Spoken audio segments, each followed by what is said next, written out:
नमस्कार, मैं Preeti Agarwal Maa Sharda Vidyapeeth managed by Noble Foundation branch Bhagat Singh colony की अध्यापिका हूँ।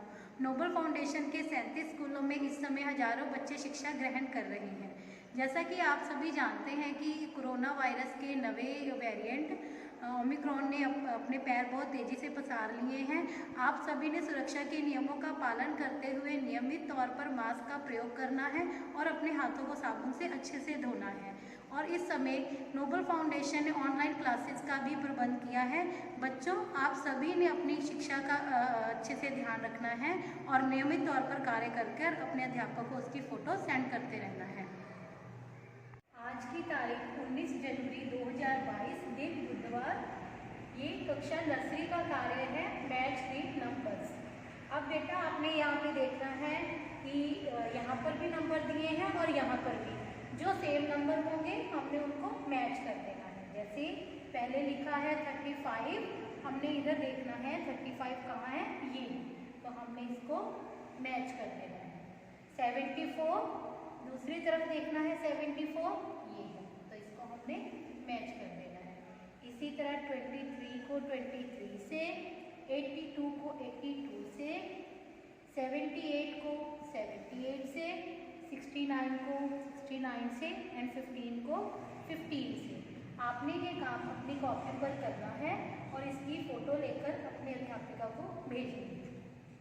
कक्षा LKG का कार्य है स्किप बाय 20s। ये बच्चों जैसे आपने क्लास में स्किप बाय 2s किया था, उसमें आप 2 प्लस करते थे अगले नंबर लेने के लिए, इसमें आपको 20 प्लस करने पड़ेंगे। तो हम पहला सम सॉल्व करते हैं। 20 से हमें नेक्स्ट नंबर लेने के लिए उसमें 20 हमने ऐड किया तो हमें मिला 40। 40 में जब हम 20 ऐड करेंगे तो हमें मिलेगा 60। 60 में 20 ऐड किए तो मिलेगा 80 और 80 में जब हमने 20 ऐड किया तो हमें हमारा नेक्स्ट नंबर मिला 100। इसी तरह सेकंड सम है हमारा 30। 30 में जब हमने 20 प्लस किए तो हमें मिला 50। 50 में 20 प्लस किए तो मिला 70। 70 में जब हमने 20 प्लस किए तो मिला 90 एंड 90 में 20 प्लस करने पर हमें मिला 110। इसी तरह से नेक्स्ट सम है 10। 10 प्लस 20 30। 30 में 20 प्लस किए तो मिला 50। 50 में 20 प्लस किए तो 70 एंड 70 में 20 प्लस किए तो मिला 90। इसी तरह से फोर्थ और फिफ्थ सम आपने 20 प्लस करते हुए अपनी कॉपी में सॉल्व करना है और अपने टीचर को आपने इसकी फ़ोटो सेंड करनी है। क्लास UKG का कार्य है टेबल ऑफ 10। अब हम 10 का टेबल पढ़ते हैं। 10 1s are 10, 10 2s are 20, 10 3s are 30, 10 4s are 40, 10 5s are 50, 10 6s are 60, 10 7s are 70, 10 8s are 80, 10 9s are 90, 10 10s are 100। ये आपने बेटा टेबल अपनी कॉपी पे करना है और इसे याद भी करना है और इसकी फ़ोटो लेकर अपने अध्यापिका को भेजना है। कक्षा पहली का कार्य है अभ्यास 14 आंकड़ों का संचलन। इस अभ्यास में अध्यापक ने 5 विद्यार्थियों को अपने बस्तों में रखी अभ्यास पुस्तिकाओं को गिनने के लिए कहा। तो यहाँ पर बच्चों के नाम दिए गए हैं और उन बच्चों के पास कितनी पुस्तकें हैं ये बनाई गई हैं, हमने इन्हें गिनना है। तो हम गौरव की पुस्तकें गिनते हैं, 1 2 3 4 5। गौरव के पास 5 पुस्तकें हैं। अनीता के पास 1 2, अनीता के पास 2 पुस्तकें हैं। इसी तरह साहिल के पास 1 पुस्तक है। शीना के पास 1 2 3 पुस्तकें हैं और रजत के पास 1 2 3 4 5 6 7। रजत के पास 7 पुस्तकें हैं। इसी तरह अगले पाठ में गुब्बारों की संख्या लिखी गई है। अब हम इसका अभ्यास करते हैं। प्रत्येक बच्चे के फूलों की गिनती कीजिए और सारणी में रिक्त स्थान भरिए। यहाँ पर बच्चे हैं, इनके पास फूल हैं। हमने देखना है किस बच्चे के पास कितने फूल हैं। अमित के पास है 1 2 3 4। अमित के पास 4 फूल हैं। प्रशांत के पास 1 फूल है। इसी तरह अजय के पास 1 2 3। अजय के पास 3 फूल हैं। नव्या के पास 1 2 3 4 5 6। नव्या के पास 6 फूल हैं। गौरी के पास 1 2 3 4 5, गौरी के पास 5 फूल हैं। और श्वेता के पास 1 2 3 4 5 6 7 8 9, श्वेता के पास 9 फूल हैं। आपने ये अभ्यास अपनी कॉपी पे कर लेना है। अब हम कक्षा दूसरी का कार्य करेंगे, अभ्यास 22। इसमें आपने सम देखो, सागर ने 85 किलोग्राम गेहूँ, 17 किलोग्राम चावल और 6 किलोग्राम मूंगी खरीदी। सारे सामान का कुल भार बताओ। तो आपने इसका सॉल्व करना है। गेहूं का भार 85 किलोग्राम, चावल का भार 17 किलोग्राम, मूंगी का भार 6 किलोग्राम। कुल भार के लिए आपने इन सभी को जोड़ देना है।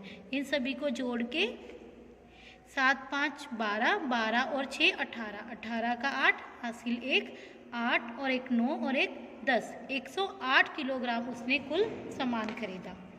अगला सम है, एक दुकानदार ने 16 किलोग्राम घी खरीदा, 7 किलोग्राम घी उसने बेच दिया। बताओ कितना घी उसके पास शेष रह गया। तो इसको सॉल्व करेंगे। पहले घी का कुल भार है 16 किलोग्राम, उसमें से 7 किलोग्राम घी उसने बेच दिया था। तो अब उसके पास जो घी शेष रह गया है, हमने इसको घटाव करना है। 9 किलोग्राम घी उसके पास शेष रह गया। इसी तरह से अगला सवाल है, 2 टोकरियों में से पहली टोकरी में 35 किलोग्राम और दूसरी टोकरी में 43 किलोग्राम आम है। बताओ पहली टोकरी में दूसरी टोकरी से कितने किलोग्राम आम कम है। तो हमने इसको सॉल्व करना है।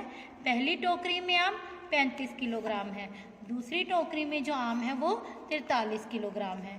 तो आपने देखो 43 बड़ी संख्या है, तो हमने ज़्यादा आम में से कम आम को माइनस करना है। तो पहले 43 किलोग्राम आम लिखेंगे, उसमें से 35 किलोग्राम को जब माइनस किया तो हमारे पास 8 किलोग्राम आम जो है वो शेष रह गए। तो इसका अर्थ है पहली टोकरी में दूसरी टोकरी से 8 किलोग्राम आम कम है। अगला सवाल करते हैं, एक स्टील की प्लेट का भार 250 ग्राम है, गिलास का भार 200 ग्राम है। दोनों का कुल भार बताओ।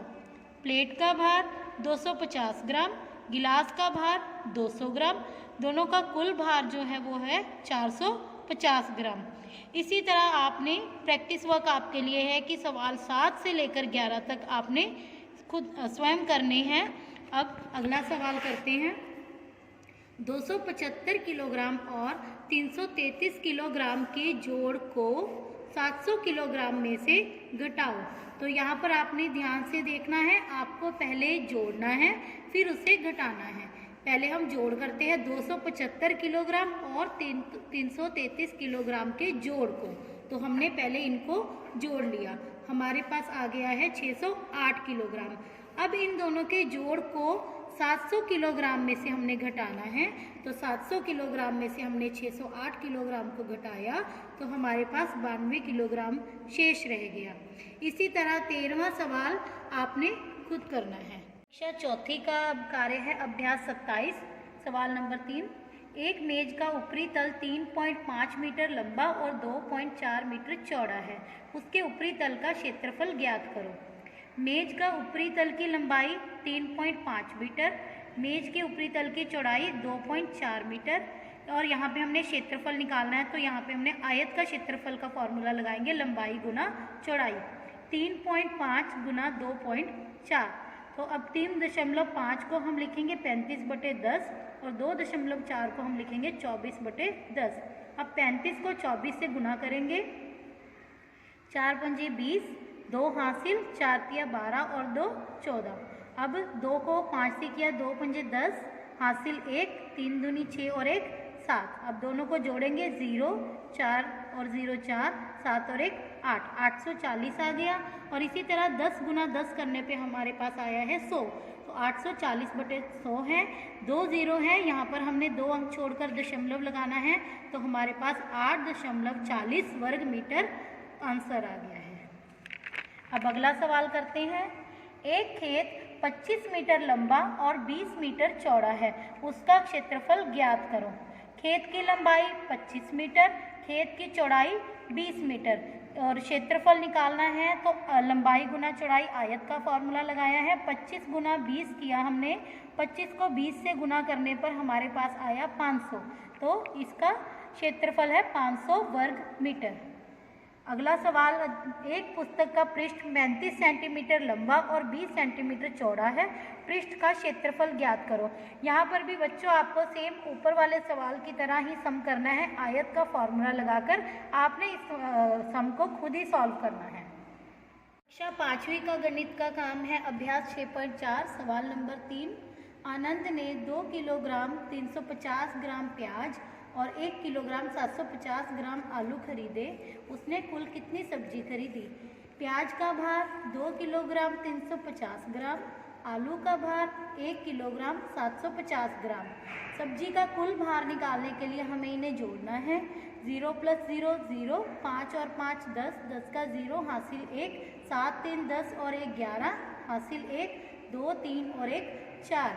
यानी आनंद ने कुल 4 किलोग्राम 100 ग्राम सब्जी खरीदी। अजय ने 150 नंबर 4, अजय ने 150 किलोमीटर 400 मीटर तक का सफ़र बस द्वारा, 120 किलोमीटर 650 मीटर का सफ़र टैक्सी द्वारा तय किया। उसने कुल कितनी दूरी तय की? बस द्वारा तय सफ़र 150 किलोमीटर 400 मीटर, टैक्सी द्वारा तय सफ़र 120 किलोमीटर 650 मीटर। कुल तय की गई दूरी दोनों को जोड़ना है। 0 + 0 0, 0 + 5 5, 6 + 4 10, 0 1 हासिल 1 आ गया, 5 और 2 7, 1 और 1 2। अजय ने कुल 271 किलोमीटर 50 मीटर की दूरी तय की। 5वां सवाल है, आपने स्वयं करना है। 6वां सवाल, अनीता ने 7 मीटर 30 सेंटीमीटर कपड़ा खरीदा। उसने अपने सूट के लिए 2 मीटर 50 सेंटीमीटर कपड़ा उपयोग किया। अनीता के पास बचे कपड़े की लंबाई पता करो। कपड़े की कुल लंबाई 7 मीटर 30 सेंटीमीटर, सूट के लिए उपयोग किया गया कपड़ा 2 मीटर 50 सेंटीमीटर है। शेष कपड़ा, अब शेष निकालने के लिए हमने इनको घटाना है। 0 में से 0 माइनस किया 0, 3 में से 5 नहीं जा सकते तो हासिल लेंगे, 7 से 1 हासिल लिया, यहाँ बन गया 13 और यहाँ रह गया 6। 13 में से 5 माइनस किया आया 8 और 6 में से 2 गए 4। अनीता के पास 4 मीटर 80 सेंटीमीटर कपड़ा बच गया।